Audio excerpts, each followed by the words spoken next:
The David Pakman Show at davidpakman.com. Welcome to the bonus show. History repeats itself, I think, is the theme for today's first story. Former Attorney General Jeff Sessions, who is an even more former Alabama senator, is set to announce today, and may have already announced by the time you watch this show or listen to this show, that he is going to run for his old U.S. Senate seat, according to a Republican official familiar with the plan, which could very much cause some interesting dynamics with Donald Trump and Trump's influence that he has over his supporters. Sessions, of course, was the Republican senator from Alabama before becoming Donald Trump's attorney general. When Sessions became Trump's attorney general, he became immediately embroiled in controversy when he actually correctly recused himself as attorney general from anything related to Russia. This led to a special election in Alabama between Roy Moore and Doug Jones. Doug Jones, the Democrat, narrowly defeating Roy Moore, despite Roy Moore being accused of serial sex assault on numerous women, including some who are quite young. And now Sessions wants to go back. And I mean, listen, this is going to create a lot of interesting dynamics between Trump and the Alabama Republicans, between Sessions and Roy Moore, between Republicans and Sessions, who may not be pleased with him. The Trumpist Republicans may not be pleased that Sessions even recused himself at all. I don't even know what the most interesting element of this entire thing is going to be. Yeah, and we always talk about what Trump administration officials can do once they leave office, and it sort of depends. Like if they completely embarrass themselves in their role in the Trump administration, like Sean Spicer did, for example, your options are kind of limited. Like maybe you can write a book and go on Dancing with the Stars, but it's kind of hard to re-enter politics and be taken seriously. I think Jeff Sessions, though, because he didn't really lose his integrity, because he did the right thing by recusing himself, he can still make a political comeback. But then again, you think this is Alabama. This is one of the most conservative states in the country. This is one of the most pro-Trump states in the country. Can he do it there? And I think that's an open question. What a lot of people are saying is it's going to come down to who Trump puts his weight behind. And reportedly, you would imagine that Jeff Sessions would have talked to Trump before announcing this. The reports are that they have not spoken about Jeff Sessions' plan. So the question will be, does Donald Trump say, hey, it's time to go for my former attorney general, despite the fact that Donald Trump pushed him out and didn't like a lot of the things that he did? But on the other hand, Roy Moore is running again. So is Trump going to say, vote for, again, go and vote for the serial accused accused serial sex assaulter, Roy Moore, who Trump begrudgingly ended up supporting in the special election after supporting someone else in the Republican primary for that special election? I don't know, but political analysts who know Alabama, Pat, are saying that it really could come down to who Trump supports. I don't think it's entirely outside the realm of possibility that Trump will back Jeff Sessions, even though they had this big fallout and that was totally public. Sure. Because Trump also backed Mitt Romney in Romney's Utah Senate race. And they, have been going back and forth for a long time. Yeah. But I think this could be a three-way race in the primary, because there could be like Jeff Sessions, there could be Roy Moore, and then like a third, maybe unknown, who is backed by Trump, who is just like a classic Trumpist guy. And the three of them could maybe split the vote and, I don't know, maybe potentially cause Roy Moore to win, or like who knows in that case who would win. And I believe that there is, in other words, I think that Jeff Sessions entering the race, he is entering a race that already has more than one candidate. I believe that there already is Roy Moore and someone else. I don't know who it is, and it doesn't seem like it's someone particularly known to either one of us. But we'll see what develops there. We will see what Donald Trump does about it. Kind of good news from Italy. Italy has been having some anti-vax problems, which we can sort of say is a form of an education problem, although often it's much more than that. But Italian school students, starting next year in every grade, are going to be required to study climate change and sustainability. And the idea is that Italy wants to be a world leader on environmental education. The education minister, Lorenzo Fioramonti, is saying that there will be 33 hours a year in school curricula to study issues linked to climate change.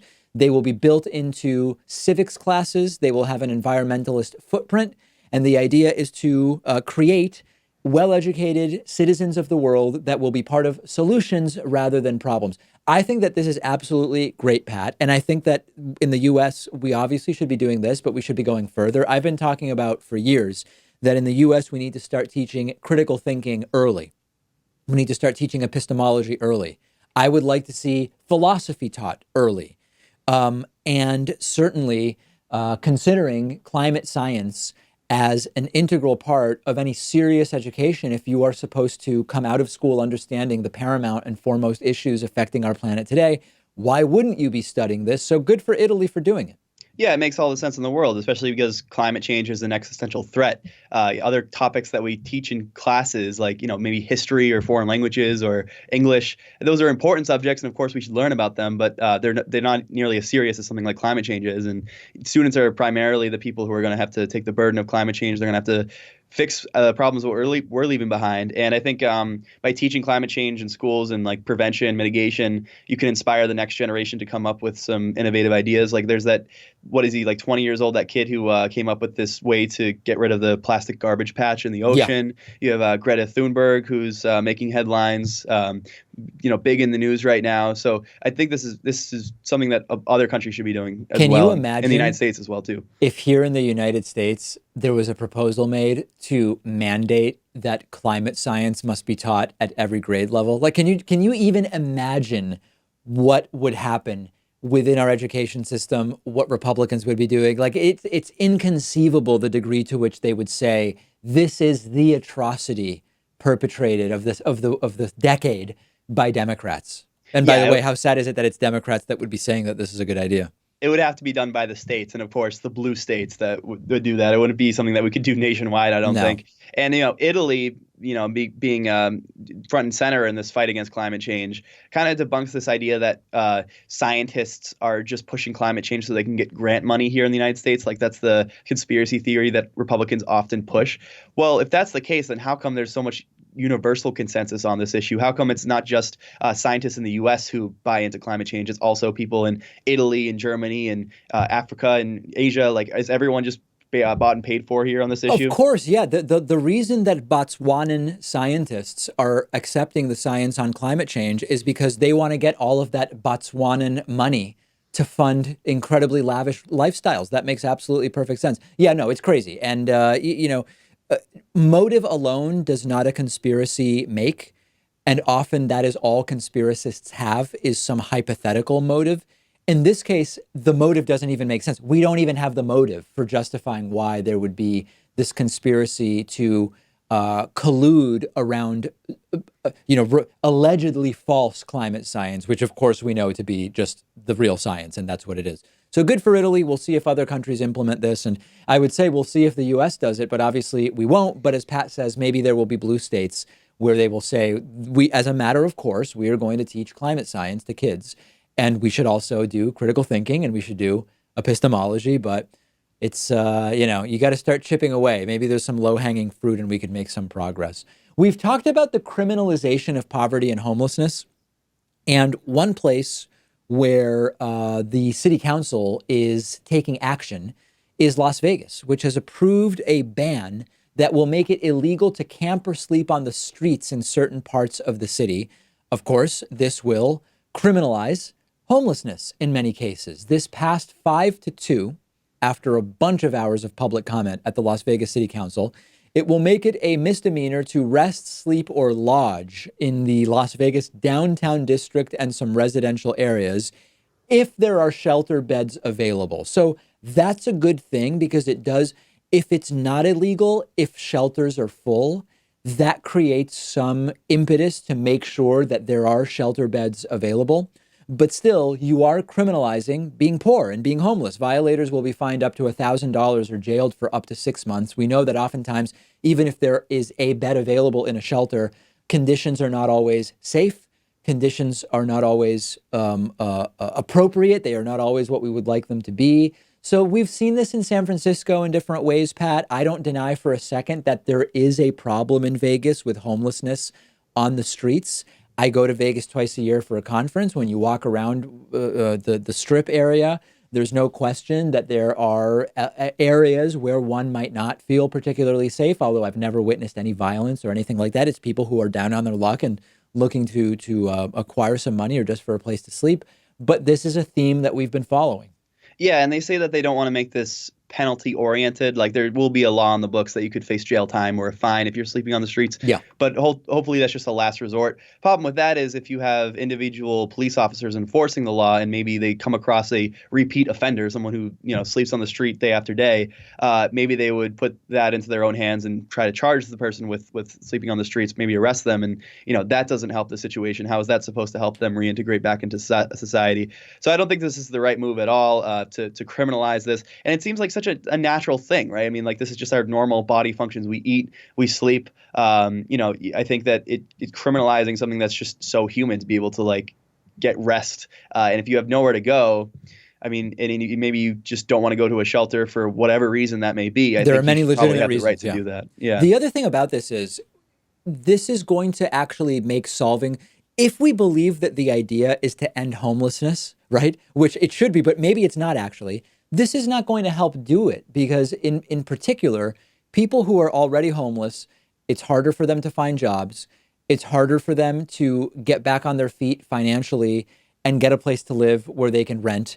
And if you have $1,000 fine potentially hitting you because you're sleeping on the street, that won't make it easier to find a job, and it certainly won't make it easier to make rent payments. So it's one of these things where we are criminalizing, even though we claim we want to solve a problem that we make worse via the policy, which is completely backwards. And San Francisco experienced that as well.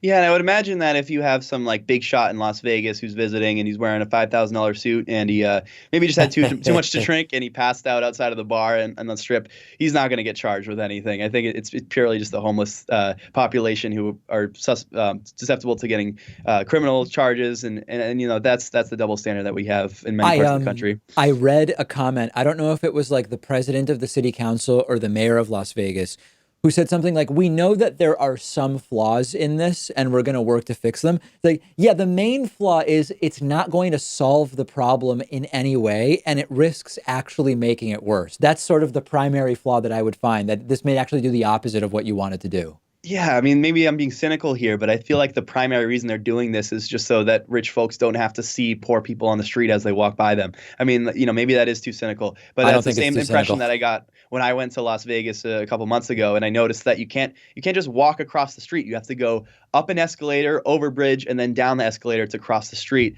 And that, of course, just is, not very pedestrian friendly. And the reason that you do that is to favor car traffic. And who's more likely to be driving around the city versus walking around the city? It's the rich folks. Absolutely. And I don't know if you noticed, but there's a very popular spot for what we generally speaking call panhandling, which are those overpasses. And they are areas where, because of how the city is designed, at least in the strip area we're talking about, to be deferential to car traffic and less so to pedestrian traffic. Although you could argue that not having to wait for a cross at the street is sort of pedestrian friendly. It's just that it can end up taking forever because you've got to go up and down escalators and across bridges.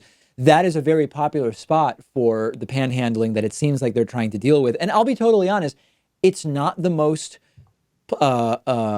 delightful scenery, but I've never felt threatened by the many people that I've seen panhandling in those overpasses. I don't know if you did. And it's not the problem that it is often made out to be.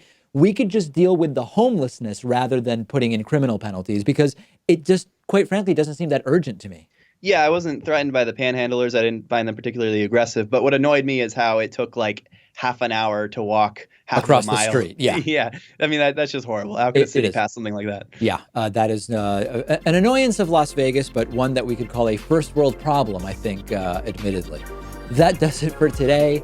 New show tomorrow and a new bonus show. I hope you will join us. The David Pakman Show at davidpakman.com.